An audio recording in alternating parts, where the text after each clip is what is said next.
Bismillahirrahmanirrahim. Assalamualaikum warahmatullahi wabarakatuh. Perkenalkan, saya Waode Maya Angelia Putri dengan NIM akhir 151. Baiklah, di sini saya akan menjelaskan tentang menguasai, menjabarkan, menganalisa, dan mengaplikasikan perhitungan PPNBM. Baiklah, langsung saja. Yang pertama saya akan membahas dasar hukum PPN dan PPNBM.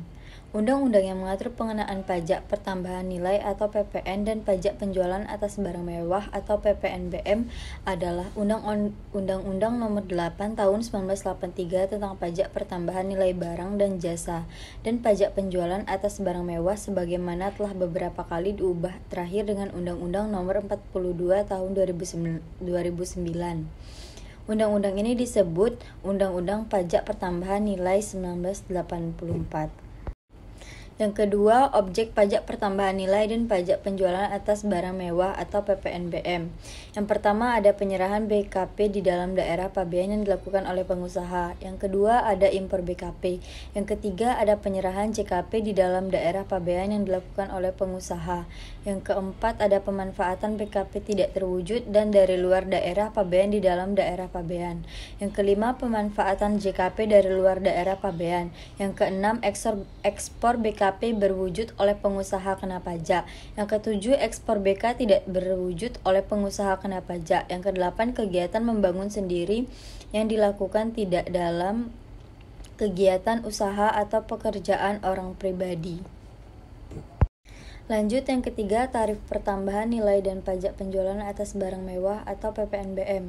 Yang pertama, ada tarif pajak pertambahan nilai. Tarif PPN yang berlaku saat ini adalah 10%, sedangkan tarif PPN sebesar 0% diterapkan atas: yang pertama, ekspor BKP berwujud, yang kedua, ekspor BKP tidak berwujud, dan yang ketiga, ada ekspor JKP. Yang kedua, ada tarif pajak penjualan atas barang mewah. Tarif penjualan atas barang mewah dapat diterapkan dalam beberapa kelompok tarif, yaitu tarif paling rendah 10% dan yang paling tinggi 200%. Ketentuan tarif kelompok barang kena pajak yang tergolong mewah yang dikenai pajak penjualan atas barang mewah dengan peraturan pemerintah.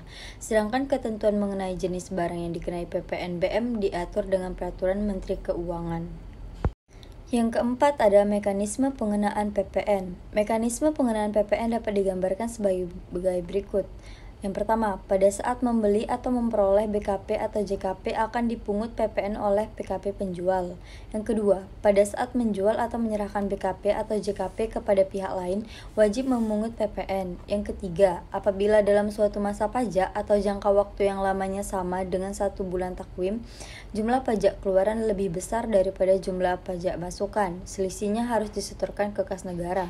Yang keempat, apabila suatu masa pajak jumlah pajak keluaran lebih kecil daripada jumlah pajak masukan, selisihnya dapat direstui atau dikompensasikan ke masa pajak berikutnya.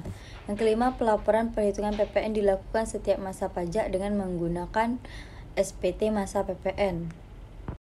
Contoh mekanisme pengenaan PPN sebagai berikut.